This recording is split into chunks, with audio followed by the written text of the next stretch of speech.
नमस्कार, मैं नितेश रंजन, गणित अध्यापक। आप सभी को जो है कि एक बिहार बोर्ड के एग्जाम की तैयारी के बारे में कुछ बताना चाहूँगा। मैथ, स्पेशली रूप से मैथ का जो परीक्षा होता है उसके बारे में कुछ महत्वपूर्ण प्रश्नों को बताऊँगा। उससे पहले आप थोड़ा सा सिलेबस पर ध्यान दे दें कि टोटल मिलाकर जो है कि ये आपका, अगर इंग्लिश को हम हटा दें जिसका परसेंटेज पे कुछ इफेक्ट नहीं पड़ेगा, तो 500 नंबर का आपका एग्जाम होगा, जिसमें से 20-20 नंबर साइंस का और एसएसटी का प्रैक्टिकल का एग्जाम है, जो कि आपको स्कूल की ही तरफ से मिलेगा।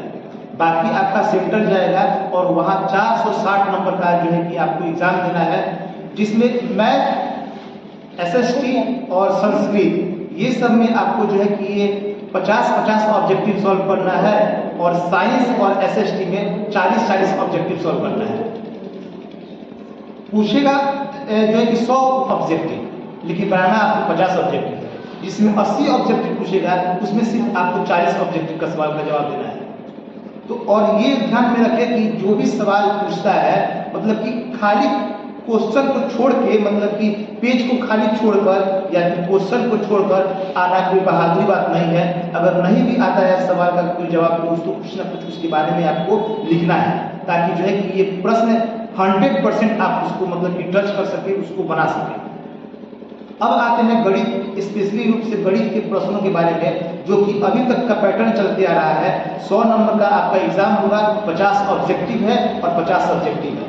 पूछता हर एक क्वेश्चन डबल है, लेकिन जो आपका 100 ऑब्जेक्टिव पूछेगा उसमें से जो आपको 50 ऑब्जेक्टिव बनाना है, तो ये ध्यान में रखें कि ओएमआर शीट पर जो आपको उसको रखना है, 50 ऑब्जेक्टिव का 50 बनाए, इसमें एक भी क्वेश्चन आपका छूटे नहीं। बीच में हो सकता है कुछ प्रश्न आपको जो है कि कुछ भारी मिलेंगे, लेकिन फिर आप अगर लास्ट का ध्यान दीजिएगा, 85, 86, 87 नंबर, 95, 99, 100 तक का जो क्वेश्चन है उधर लास्ट का, वो सब क्वेश्चन थोड़ा और इजी रहता है। शुरू का भी क्वेश्चन कुछ इजी रहता है। अब ये नहीं कि लाइन बाय लाइन हर एक क्वेश्चन को देखते जाना है और उसी में टाइम वेस्ट किए हैं जो आपको समझ में नहीं आ रहा है। आप जो क्वेश्चन समझ में नहीं आ रहा है, तुरंत आपको उसको आगे बढ़ना है। 50 ऑब्जेक्टिव में जो आपको सॉल्व करना है, उस पर ये ध्यान देना है कि टोटल क्वेश्चन फास्टली रूप से बन जाए, सही बन जाए, जिसमें ज़्यादा आपको टाइम वेस्ट करने का जरूरत नहीं रहे।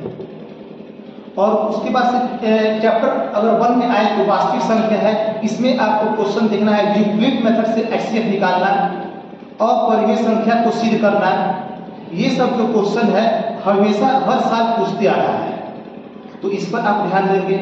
चैप्टर जो 2 है बहुपद, बहुपद में जो कि शून्य निकालने का जो तरीका है उसको, और ये जो होता है कि बहुपद निकालना, शून्य दे दिया रहेगा या फिर शून्यकों का योग और गुणनफल दे देगा और आपको उससे बहुपद निकालना होगा। तो ये चैप्टर 2 में ये सब हर साल सवाल पूछता है। हम सिर्फ उसी सवाल को बताना चाहेंगे इस वीडियो के माध्यम से जो हर साल पूछता है।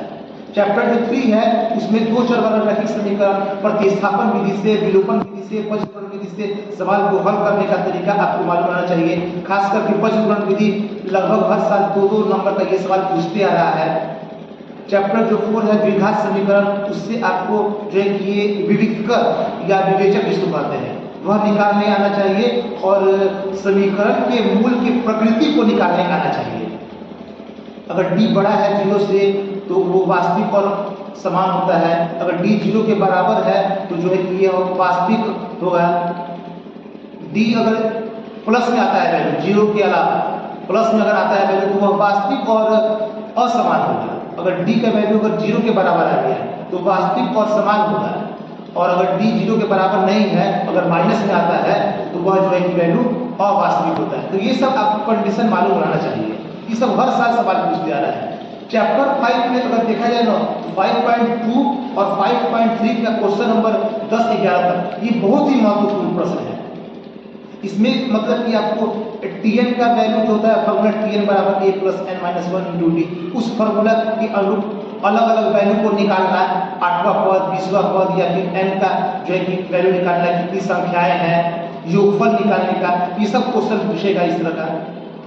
फिर और आते हैं महत्वपूर्ण प्रश्नों में ना, तो उधर जो है कि त्रिकोणमिति, जिसमें 8.1 जो एक्सरसाइज है, इसमें आपको साइन थीटा का वैल्यू दे देगा बटा में, तो p और h का वैल्यू दे दिया है, तो उससे b निकाल के cos tan ये सब का मान निकालना रहेगा।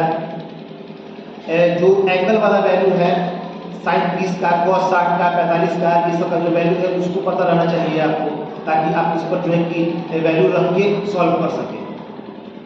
और जो पूरक कोण वाला है वो भी फॉर्मूला याद रखना चाहिए। एक्सरसाइज 8.4 है सिद्ध करने वाला, उसका एग्जाम्पल और एक्सरसाइज आप लोग बना सकते हैं। ये लगभग 5 से 7 नंबर का सवाल इससे पूछता है सिद्ध करने वाला। समांतर श्रेणी और ये त्रिकोणमिति, लगभग इस दोनों चैप्टर को अगर मिला दिया जाए तो 30-40 नंबर का सवाल जो है कि पूरे पेपर में रहता है, ऑब्जेक्टिव और सब्जेक्टिव मिला के। तो आपको इस दोनों चैप्टर पे विशेष फोकस करना होगा। लास्ट के ऊपर 2 चैप्टर में आते हैं सांख्यिकी में, तो माध्य निकालने का तरीका, माध्यिक निकालने का और बहुलक निकालने का, ये आपको पता रहना चाहिए। खासकर बहुलक पर आपको विशेष ध्यान देना होगा।